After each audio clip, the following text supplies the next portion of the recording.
मैं अमदास पलांगे सीजी शिक्षा में आपका स्वागत करता हूं। हम देख रहे हैं कक्षा 11वीं रसायन विज्ञान का 6वां इकाई, जिसका नाम है रासायनिक उष्मागतिकी। और इसमें से हम लोग जो है बहुत सारा जो भी टॉपिक है वो हम लोग क्या कर चुके हैं, पढ़ चुके हैं। और इससे पहले वाला जो क्लास था उसमें हम लोग विशिष्ट ऊष्मा देखे थे। उसके अलावा विशिष्ट ऊष्मा के अलावा आपका जो एंथैल्पी परिवर्तन है उसको किस यंत्र से मापा जाता है उसको देखे थे, है ना। उसके अलावा और छोटी छोटी पॉइंट उसमें हम लोग क्या कहते थे, देखे थे। आज जो है हम उसी से रिलेटेड कुछ और भी छोटी छोटी पॉइंट आपके इसमें दिया गया है, वो हम क्या करने वाले हैं, देखने वाले हैं। तो चलिए चलते हैं और आज का जो टॉपिक है उसको देखते हैं। ये दिया है अभिक्रियाओं की विभिन्न प्रकार की एंथैल्पी। तो जो हमारा जो भी अभिक्रिया होता है उस अभिक्रिया के दौरान कुछ न कुछ ऊर्जा क्या होता है, आपका उत्पन्न होता है। तो उत्पन्न जो भी ऊर्जा होता है उन ऊर्जाओं को हम जो है क्या बोलते हैं, जो है एक प्रकार से एंथैल्पी ऊर्जा ही है, तो एंथैल्पी से दर्शाते हैं। तो अलग अलग प्रकार के अभिक्रिया में अलग प्रकार से ऊर्जा का अवशोषण या उत्सर्जन होता है, जिनको अलग अलग प्रकार के एंथैल्पी के नाम से क्या किया जाता है, जाना जाता है। तो उनमें से हमको कुछ कुछ एंथैल्पी यहाँ पर जो दिया गया है आपके बुक में उसको हमको जानना है, ठीक है। जिनमें से कुछ क्वेश्चन आपको डायरेक्टली क्या कर सकता है, आपको पेपर में पूछ सकता है। तो पहला हमारा इसमें दिया है, वो दिया है आपका संभवन ऊष्मा, है ना, या इसी को बोलते हैं संभवन की एंथैल्पी। तो संभवन ऊष्मा या संभवन की एंथैल्पी क्या होता है, तो हम ये बोल सकते हैं किसी भी यौगिक का एक मोल उनके तत्वों पर बनने से या उनके तत्वों से बनने पर जो भी ऊष्मा क्या किया जाता है, अवशोषित होता है, या जो भी ऊष्मा उत्सर्जित होता है या ऊष्मा में जो भी परिवर्तन होता है वही आपका क्या कहलाता है, संभवन ऊष्मा या संभवन एंथैल्पी कहलाता है। या हम लिख सकते हैं कि किसी यौगिक की संभवन एंथैल्पी उस यौगिक के एक मोल, है ना, उनके तत्वों से बनने पर जो भी ऊष्मा में जो परिवर्तन होता है, या तो ऊष्मा लिया जाता है या ऊष्मा दिया जाता है, तो वही आपकी क्या कहलाती है, संभवन ऊष्मा या संभवन एंथैल्पी कहलाती है। तो इस तरीक़ा से इसमें क्या की जा सकती है, लिखी जा सकती है किसी यौगिक की संभवन एंथैल्पी, है ना, किसी यौगिक की संभवन एंथैल्पी उस यौगिक के एक मोल, उस यौगिक का एक मोल, तो हम लोग क्या लिख दे, किसी यौगिक की संभवन एंथैल्पी उस यौगिक के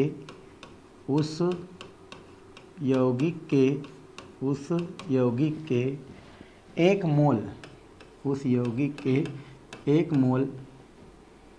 यौगिक के एक मोल उसके तत्वों से बनने पर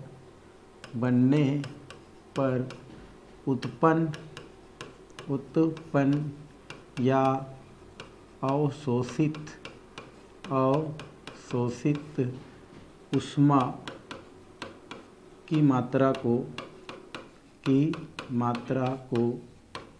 क्या कहते हैं, हम लोग संभवन ऊष्मा कहते हैं, संभवन ऊष्मा कहते हैं। तो इस प्रकार से हम संभवन ऊष्मा को क्या कर सकते हैं, बता सकते हैं। क्या बोल रहा है कि कोई यौगिक है जिसका कितना एक मोल बनाते हैं हम लोग, एक मोल बनाते हैं, तो उस यौगिक के कितना मोल, एक मोल उसके तत्वों से बनने पर उत्पन्न या अवशोषित ऊष्मा की जो भी मात्रा होती है वही आपकी क्या होती है, उसकी संभवन ऊष्मा होती है। तो इस तरीक़ा से बोली जा सकती है कि किसी यौगिक की या किसी पदार्थ की संभवन ऊष्मा, है ना, या संभवन एंथैल्पी उस यौगिक के या उस पदार्थ के, है ना, एक मोल उनके तत्वों से या उनके अवयवी कणों से बनने पर जो भी उत्पन्न होती है ना, जो भी उत्पन्न ऊष्मा की जो मात्रा होती है, अवशोषित ऊष्मा की मात्रा होती है, वही आपकी क्या कहलाती है, संभवन ऊष्मा कहलाती है। जैसे उदाहरण के लिए अगर हम बात करें तो यहाँ पर क्या होता है, हमारा ये जो कार्बन डाइऑक्साइड होता है वो किससे बनता है, हमारा C+O2 से बनता है। तो यहाँ पर हम क्या कर देते हैं, C+ क्या होता है, हमारा O2 होता है, तो क्या बनता है, हमारा CO2 बनता है। तो CO2 क्या है, हमारा एक यौगिक है।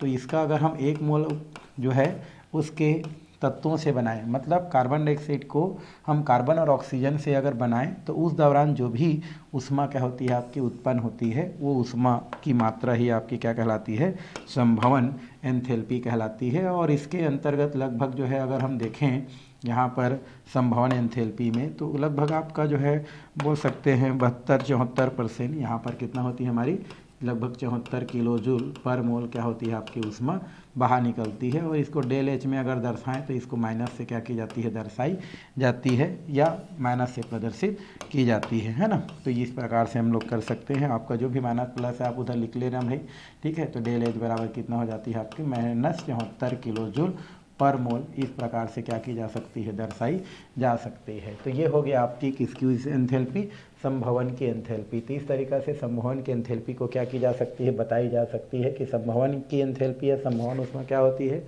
तो किसी भी यौगिक की संभवन ऊष्मा उस यौगिक के 1 मोल उनके तत्वों से बनने पर जो भी ऊष्मा उत्पन्न होती है या अवशोषित होती है वही उसकी क्या कहलाती है, आपकी संभवन ऊष्मा कहलाती है। और इस तरीक़ा से इसके उदाहरण भी क्या की जा सकती है, दी जा सकती है। और भी बहुत सारे हमारे अभिक्रियाएं हैं जिनमें क्या की जा सकती है, आपके उदाहरण जो है दी जा सकती है। और उसमें जो भी ऊष्मा परिवर्तन होती है वही उसकी संभवन ऊष्मा कहलाती है। जैसे हम यहाँ पर क्या करते हैं, कार्बन ले लेते हैं और हाइड्रोजन ले लेते हैं और यहाँ पर क्या बना देते हैं, CH4 बना देते हैं। तो यहाँ पर भी कुछ ऊष्मा क्या होती है, आपकी बाहर निकलती है। तो ये हमारा संभवन ऊष्मा कहलाती है। तो बहुत सारे अभिक्रियाएं हैं जिन अभिक्रियाओं से क्या की जा सकती है, इस प्रकार से अलग अलग क्या की जा सकती है, संभवन ऊष्मा ज्ञात की जा सकती है। तो ये पहला हमारा क्या हो गया, संभवन ऊष्मा।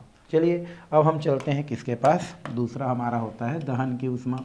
किसको देखना है हमको, दहन की ऊष्मा। दहन की ऊष्मा, दहन मतलब क्या होता है, जलना होता है। और दहन की ऊष्मा से मतलब क्या होता है, जब कोई 1 मोल यौगिक है उस 1 मोल यौगिक को हम क्या करते हैं, ऑक्सीजन की उपस्थिति में जला देते हैं। तो उसके जलने से जो भी हमारी क्या होती है, आपकी ऊष्मा उत्पन्न होती है वो ऊष्मा क्या कहलाती है, आपकी दहन की एंथैल्पी कहलाती है। तो यहाँ पर क्या लिखा जा सकता है, 1 मोल यौगिक को कितना भाई, 1 मोल यौगिक को ऑक्सीजन की उपस्थिति में जलाने पर, तो ये लिख सकते हैं 1 मोल यौगिक को ऑक्सीजन की उपस्थिति में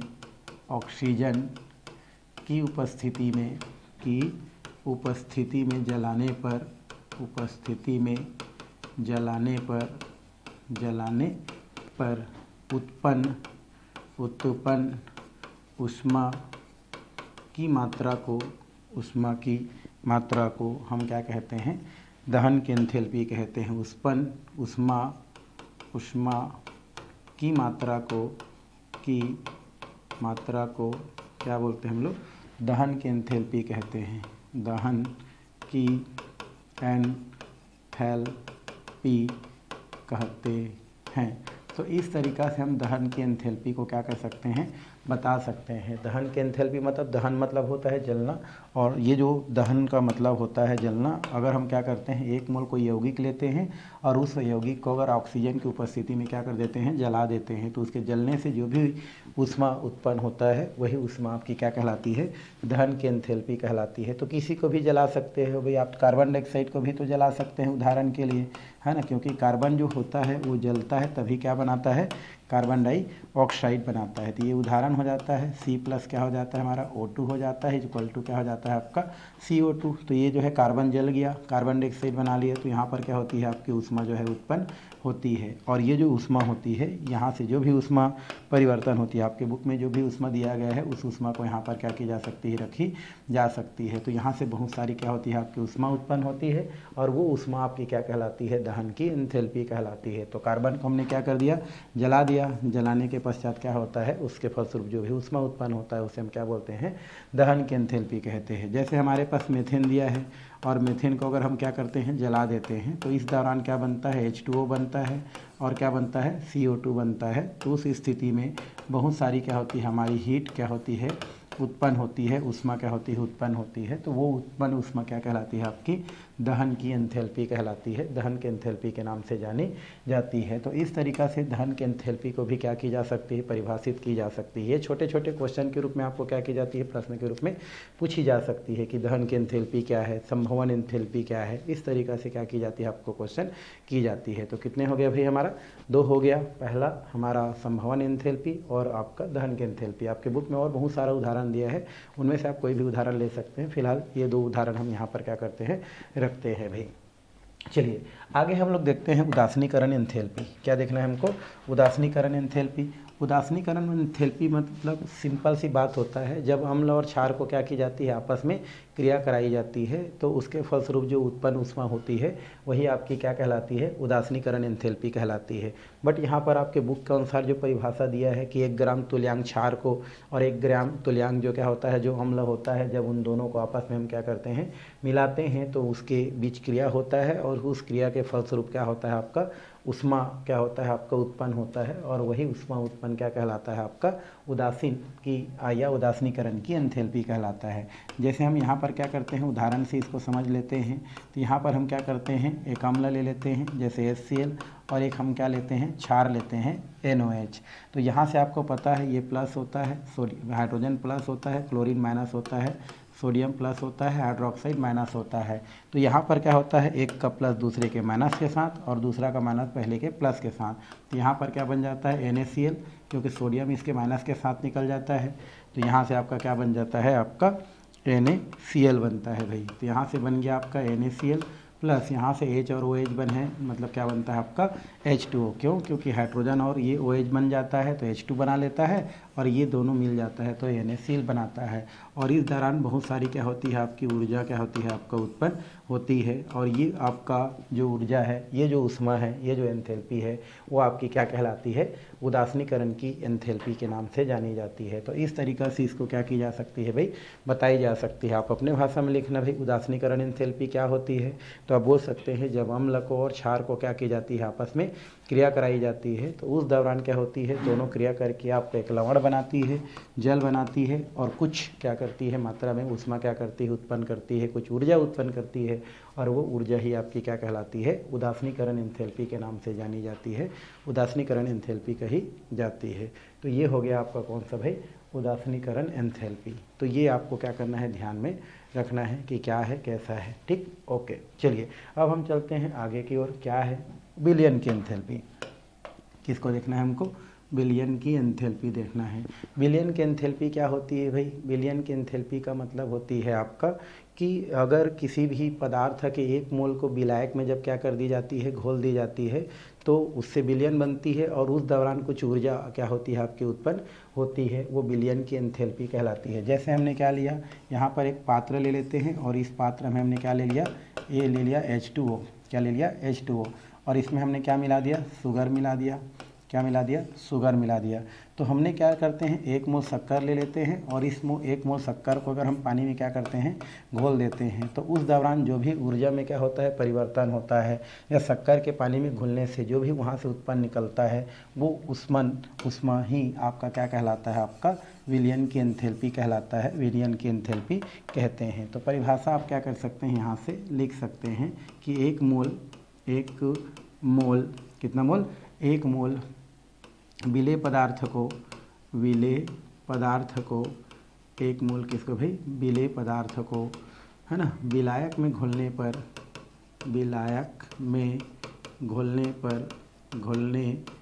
पर उत्पन्न, है ना, उष्मा, है ना, उष्मा की मात्रा, उत्पन्न या अवशोषित उष्मा की मात्रा बोल सकते हैं। उत्पन्न या अवशोषित उष्मा की मात्रा को, है ना, क्या बोलते हैं हम लोग, विलयन की एंथैल्पी कहते हैं, विलयन की एंथैल्पी कहते हैं, विलयन की एंथैल्पी कहते हैं। तो एकदम इजी है, इसमें कुछ नहीं करना है भाई। 1 मोल जो भी क्या होता है, जो विलेय होता है, उस 1 मोल विलेय को अगर हम क्या करते हैं, किसी विलायक में घोल देते हैं और विलयन तैयार करते हैं, तो उस दौरान क्या होता है, कुछ ऊर्जा क्या होता है, आपका उत्पन्न होता है। उस ऊर्जा को ही हम क्या कहते हैं, आपका विलयन की एंथैल्पी कहते हैं। जैसे उदाहरण के लिए अगर हम बात करें, तो उदाहरण के लिए क्या करते हैं, जैसे हम नमक लेते हैं, और इस नमक को अगर हम क्या करते हैं, पानी में क्या करते हैं, घोल देते हैं, तो ये हमारा क्या हो जाता है, नमक का एक जलीय विलयन क्या होता है, प्राप्त होता है, जिसे एक्वा सॉल्यूशन के नाम से जानते हैं। और इस दौरान कुछ ऊर्जा क्या होता है, आपका मुक्त होता है, या एंथैल्पी में क्या होता है, आपका परिवर्तन होता है। और यही एंथैल्पी में जो परिवर्तन होता है, वही आपका क्या कहलाता है, आपका विलयन की एंथैल्पी कहलाता है, ठीक है, या विलयन की एंथैल्पी कहते हैं। जैसे पोटेशियम क्लोराइड है, सॉलिड है, पानी में क्या कर दिए, घोल दिए, तो ये क्या हो जाता है, KCl हो जाता है, एक्वा सॉल्यूशन बनाता है। यहाँ से कुछ ऊर्जा क्या होता है आपका उत्पन्न होता है। तो ये ऊष्मा की जो मात्रा होता है वही ऊष्मा की मात्रा आपका विलयन की एंथैल्पी के नाम से जाना जाता है। तो बहुत सारा आपके बुक में क्या दिया है, उदाहरण दिया है। हीट आपके जो मात्रा है वो गणना के आधार पर होता है, तैयारी करना पड़ता है, तो उतना सबको तैयारी करने की ज़रूरत नहीं है। आपको बस ये पता होना चाहिए कि विलयन की एंथैल्पी क्या होता है। तो बोल सकते हैं भाई कि एक मोल जो भी क्या होता है विलेय पदार्थ होता है, जैसे शक्कर है ना, उसको विलायक में घोलते हैं, मतलब पानी में घोल देते हैं, तो उसके दौरान कुछ भी ऊष्मा या तो निकलता है या तो ऊष्मा क्या हो जाता है, बाहर से ले लिया जाता है। वही आपकी क्या कहलाती है, विलयन की एंथैल्पी कहलाती है, विलयन की एंथैल्पी के नाम से जानी जाती है। और उदाहरण के लिए जैसे सोडियम क्लोराइड होती है, जब उसको पानी में क्या कर दी जाती है, घोल दी जाती है, तो वो क्या होती है, पानी के साथ घुल करके एक जली विलयन बनाती है। और उस दौरान कुछ ऊर्जा क्या होती है, कुछ ऊष्मा उत्पन्न होती है या अवशोषण होती है, अर्थात एंथैल्पी में क्या होती है, परिवर्तन देखने को मिलती है। और वो परिवर्तन ही आपकी क्या कहलाती है, विलयन की एंथैल्पी कहलाती है। तो इस तरीक़ा से विलयन की जो एंथैल्पी है उसको क्या की जा सकती है, समझाई जा सकती है। चलिए अब हम आगे चलते हैं। आपका जल योजन की एंथैल्पी किसकी दिखना है हमको, जल योजन की एंथैल्पी। जल योजन की एंथैल्पी क्या होती है भाई, तो यहाँ से आपका जो जल योजन एंथैल्पी मतलब क्या होती है, जब किसी पदार्थ को है ना जो है एक मोल पदार्थ को या किसी भी पदार्थ को, या हम अगर उसको मात्रा में लेंगे तो एक मोल पदार्थ को अगर हम क्या करते हैं, जल में क्या करते हैं, घोल देते हैं, तो वो पदार्थ जल के साथ क्या हो जाता है, संगुणित हो जाता है ना। और संगुणित होकर के हमको क्या करता है, जो यौगिक देता है। तो उस दौरान कुछ ऊर्जा क्या होता है आपका उत्पन्न होता है, तो वो आपका क्या कहलाता है, जल योजन की ऊष्मा कहलाता है। मतलब जब कोई पदार्थ जल के साथ क्या हो जाता है आपका, जुड़ जाता है, और उसके जुड़ने से क्या होता है, जो आपका ऊष्मा उत्पन्न होता है, वो उत्पन्न ऊष्मा ही क्या कहलाता है आपका, जल योजन की ऊष्मा या जल योजन की क्या कहलाता है आपका, एंथैल्पी कहलाता है। तो जब किसी पदार्थ का है ना, यहाँ लिख सकते हैं, जब पदार्थ जल के साथ क्या हो जाता है, संयोजन हो जाता है। तो जब किसी पदार्थ को जल में क्या किया जाता है, मिलाया जाता है, और वह पदार्थ जल के साथ संयोजित हो जाता है ना, तो उस दौरान जो ऊर्जा मुक्त होता है उस ऊर्जा को हम क्या कहते हैं, जल योजन की ऊष्मा कहलाता है। तो जब किसी पदार्थ को लिख सकते हैं, तो यहाँ पर क्या लिख सकते हैं भाई, जब किसी पदार्थ को किसमें, जल में मिलाया जाए और वह पदार्थ जल के साथ क्या कर ले, संयोजन कर ले, ठीक है, जुड़ जाए। जब किसी पदार्थ को जल में मिलाया जाए और वह पदार्थ जल के साथ क्या कर ले भाई, संयोग कर ले है ना, संयोग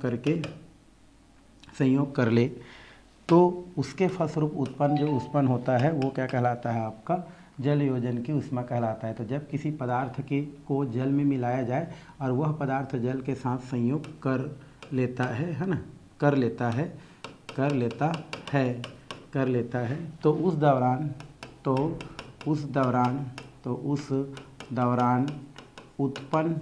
उत्पन्न या अवशोषित ऊष्मा की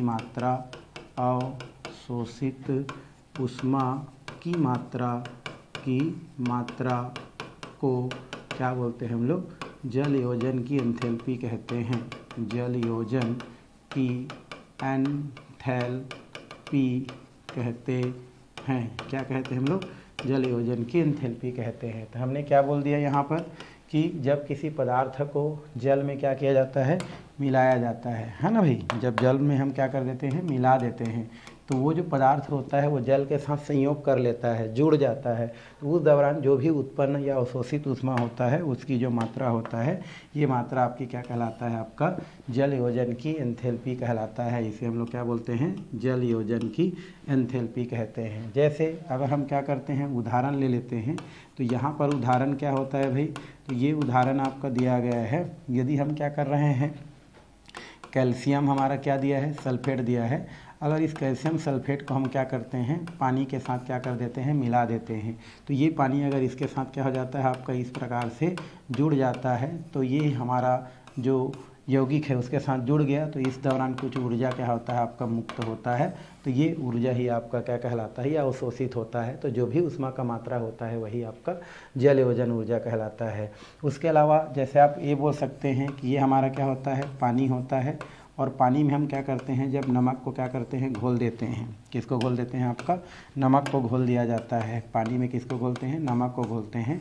तो पानी में जो है नमक पहले टूट जाता है Na+ और Cl क्या होता है, माइनस में टूट जाता है। और उसके बाद फिर जल में क्या रहता है आपका H और क्या रहता है आपका O और H रहता है। तो इसका जो प्लस वाला होता है वो माइनस के साथ जुड़ जाता है, और इसका जो माइनस वाला होता है इसके प्लस के साथ जुड़ करके एक बड़ा अणु का निर्माण करता है।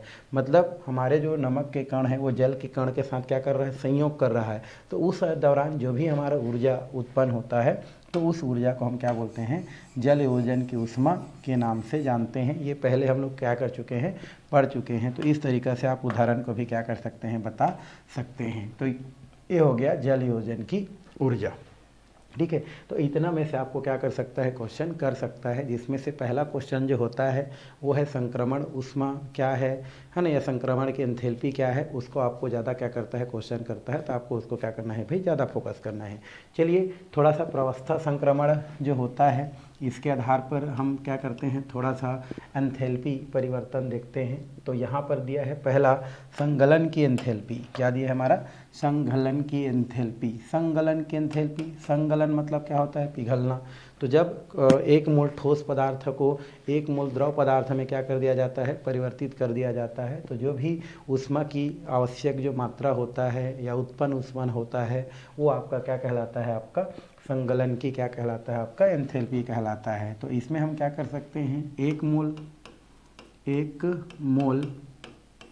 मोल है ना, किसको भाई, ठोस पदार्थ को, ठोस पदार्थों का एक मोल ठोस पदार्थ का एक मोल द्रव पदार्थ में परिवर्तन के लिए, है ना, एक मोल ठोस पदार्थ का एक मोल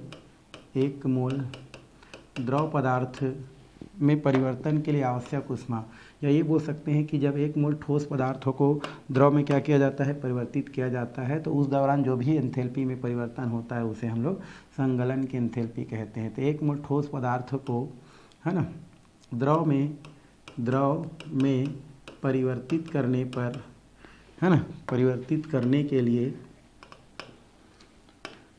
द्रव में परिवर्तित करने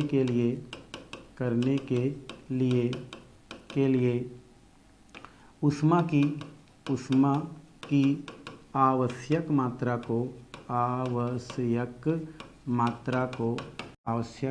को संगलन की क्या कहते हैं हम लोग, एंथैल्पी कहते हैं। क्या कहते हैं भाई हम लोग, संगलन की एंथैल्पी कहते हैं। तो यहाँ से क्या लिख सकते हैं, संगलन की क्या बोलते हैं हम लोग, एंथैल्पी कहते हैं, एंथैल्पी कहते हैं। तो इस तरीक़ा से हम क्या कर सकते हैं, इसको बता सकते हैं कि एक मोल कोई भी क्या होता है, ठोस पदार्थ होता है। तो उस ठोस पदार्थ को द्रव में परिवर्तित करने के लिए जो भी ऊष्मा की आवश्यक क्या होता है, आपका जो मात्रा होता है वही आपकी क्या कहलाती है, संगलन की एंथैल्पी कहलाती है। तो इस तरीक़ा से इसको बताई जा सकती है। जैसे उदाहरण की अगर हम बात करें तो उदाहरण में क्या होती है भाई, हमारे पास H2O दिया गया है। क्या दिया है हमारा, H2O। तो यहाँ से क्या होता है आपका H2O जो होती है ये सॉलिड होती है, और यहाँ पर इसको अगर क्या कर दी जाती है, बर्फ़ से जब इसको क्या कर दी जाती है, द्रव में बदल दी जाती है, मतलब H2O है उसमें बदल दी जाती है। तो उस दौरान जो भी ऊष्मा की आवश्यकता होती है ना, या ऊष्मा उत्पन्न होती है, वो आपकी क्या कहलाती है, आपकी जो है आपका संगलन की एंथैल्पी कहलाती है, या संगलन की ऊष्मा कहलाती है। तो इस तरीक़ा से हम क्या कर सकते हैं, इसको बता सकते हैं कि संगलन की एंथैल्पी क्या होती है भाई। तो संगलन की एंथैल्पी का मतलब क्या होता है, तो एक मोल ठोस पदार्थ को जब, है ना, उसके द्रव में क्या कर दिया जाता है, परिवर्तित कर दिया जाता है, तो जो भी ऊष्मा की आवश्यक मात्रा होता है वही आपकी संगलन की एंथैल्पी के नाम से क्या की जाती है, जानी जाती है। क्या नाम से, हमारा संगलन की एंथैल्पी कहते हैं। किसकी एंथैल्पी, संगलन की क्या बोलते हैं हम लोग, एंथैल्पी कहते हैं। तो इस तरीक़ा से संगलन की एंथैल्पी हम बता सकते हैं। चलिए वाष्पीकरण की एंथैल्पी, तो एक मोल द्रव पदार्थों को, है ना, वाष्प में परिवर्तित करने के लिए आवश्यक ऊष्मा, तो इसको लिख सकते हैं एक मोल द्रव पदार्थ को, एक मोल द्रव, है ना, पदार्थ को वाष्प में परिवर्तित करने के लिए, वाष्प में परिवर्तित करने के लिए, परिवर्तित करने के लिए, करने के लिए तो एक मोल द्रव पदार्थ को वाष्प में परिवर्तित करने के लिए, है ना, ऊष्मा की आवश्यक मात्रा, ऊष्मा की आवश्यक मात्रा को क्या बोलते हैं हम लोग, वाष्पीकरण की एंथैल्पी कहते हैं, वाष्पीकरण की एंथैल्पी कहते हैं। तो इस तरीक़ा से हम वाष्पीकरण की एंथैल्पी को क्या कर सकते हैं, बता सकते हैं कि एक मोल द्रव पदार्थ है, जब उस एक मोल द्रव पदार्थ को हम क्या करते हैं, उसके वाष्प में परिवर्तित कर देते हैं, तो जो भी ऊष्मा की आवश्यक मात्रा होती है वो आपकी क्या कहलाती है, आपकी वाष्पीकरण की एंथैल्पी कहलाती है। इसमें भी यही उदाहरण क्या की जा सकती है, सेम टू सेम रखी जा सकती है। कैसे, H2O है, लिक्विड अवस्था में है हमारा, कौन सा अवस्था में भाई, लिक्विड अवस्था में है, तो ये हमारा क्या हो जाता है H2O, और ये हमारा लिक्विड अवस्था में है, तो इसको हमको किस में कन्वर्ट करना है, H2O गैस अवस्था में परिवर्तित करते हैं। तो जो भी ऊष्मा इसके लिए आवश्यक होती है, ये आवश्यक ऊष्मा की मात्रा ही आपकी क्या कहलाती है, आपकी वाष्पीकरण की एंथैल्पी कहलाती है, या उसमें जितनी भी ऊर्जा की आवश्यकता होती है वही वाष्पीकरण एंथैल्पी कहलाती है। तो इस तरीक़ा से इसको क्या की जा सकती है, समझाई जा सकती है, बताई जा सकती है। तो ये तो हो गया आपका वाष्पीकरण की एंथैल्पी। चलिए कुछ एंथैल्पी और दिया है, जैसे ऊर्ध्वपातन की एंथैल्पी। ऊर्ध्वपातन क्या होता है भाई, पहले भी पढ़े हैं। यदि किसी ठोस पदार्थ को हम डायरेक्ट क्या करते हैं, वाष्प में परिवर्तित कर देते हैं, तो जो भी प्रक्रिया होता है उसको ऊर्ध्वपातन कहते हैं। तो इसमें क्या लिख सकते हैं कि एक मोल ठोस पदार्थों को सीधे गैस में परिवर्तित करने के लिए जो भी ऊष्मा में परिवर्तन होती है या ऊष्मा की आवश्यकता होती है, वो आपकी क्या कहलाती है, ऊर्ध्वपातन की एंथैल्पी कहलाती है। तो फिर से लिख सकते हैं कि एक मोल ठोस पदार्थ को सीधे, एक मोल ठोस पदार्थ को सीधे, है ना, गैस में बोल सकते हैं या वाष्प में, ठीक है, सीधे वाष्प में परिवर्तित करने के लिए ऊर्जा की या ऊष्मा की आवश्यक मात्रा को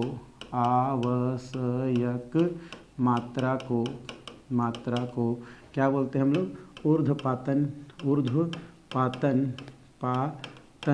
की एंथैल्पी कहते हैं, एंथैल्पी कहते हैं।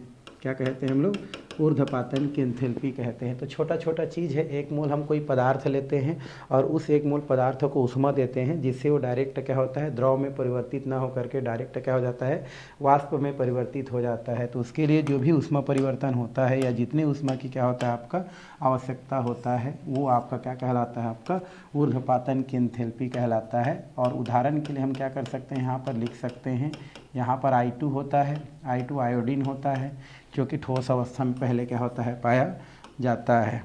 किसमें पाया जाता है भाई, ठोस अवस्था में। तो ये I2 हो गया, सॉलिड होता है। जब हम इसका ऊर्ध्वपातन कर देते हैं, ऊर्ध्वपातन मतलब कुछ ऊष्मा दे देते हैं, हीट दे देते हैं, तो उस स्थिति में I2 किस में बदल जाता है, गैस में बदल जाता है। तो इस स्थिति को हम क्या बोलते हैं, ऊर्ध्वपातन की क्या कहते हैं, एंथैल्पी कहते हैं, एंथैल्पी कहा जाता है। तो इस तरीक़ा से ऊर्ध्वपातन की एंथैल्पी भी आपके लिए पेपर के लिए आ सकता है, तो उसको बताया जा सकता है, ठीक है। तो ये हो गया ऊर्ध्वपातन की एंथैल्पी। हम बात करते हैं आगे संक्रमण की एंथैल्पी। तो जब किसी एक पदार्थ को दूसरे पदार्थ के अवस्था में चेंज कर दिया जाता है, मतलब एक पदार्थ को दूसरे अवस्था में क्या कर दिया जाता है, चेंज कर दिया जाता है, तो ऊष्मा में होने वाला जो भी परिवर्तन होता है वो संक्रमण की क्या कहलाता है, एंथैल्पी कहलाता है ना। जब किसी पदार्थ को, पदार्थ को एक अवस्था से या एक प्रवस्था से दूसरे प्रवस्था में क्या कर दिया जाता है, परिवर्तित कर दिया जाता है, परिवर्तित कर दिया जाता है, परिवर्तित कर दिया जाता है। तो है ना, ऊष्मा में परिवर्तित कर दिया जाता है। तो ऊष्मा में होने वाला परिवर्तन, तो ऊष्मा या इसी को हम क्या बोलते हैं, एंथैल्पी, एंथैल्पी में होने वाला परिवर्तन, होने वाला परिवर्तन क्या कहलाता है हमारा, संक्रमण, संक्रमण की एंथैल्पी कहलाता है, संक्रमण की एंथैल्पी कहलाता है। तो इस तरीक़ा से संक्रमण के एंथैल्पी को भी हम क्या कर सकते हैं, बता सकते हैं। यदि कोई एक पदार्थ एक अवस्था में है, जब उसको दूसरे अवस्था में परिवर्तित कर दिया जाता है, तो जो भी उसमें एंथैल्पी में क्या होता है, जो परिवर्तन होता है, तो वो परिवर्तन आपकी क्या कहलाता है, आपका जो है संक्रमण की एंथैल्पी कहलाता है। और एक और एंथैल्पी दिया है आयनन की एंथैल्पी, है ना। तो ऊष्मा की वह आवश्यक मात्रा जो किसी पदार्थ को उसको आयन में क्या कर देता है, विभक्त कर देता है, तो उसको हम लोग क्या कहते हैं, जो है आयनन की एंथैल्पी कहते हैं। तो इस तरीक़ा से क्या किया जा सकता है, बताया जा सकता है, किसी पदार्थ को उसके आयन में विभक्त करने के लिए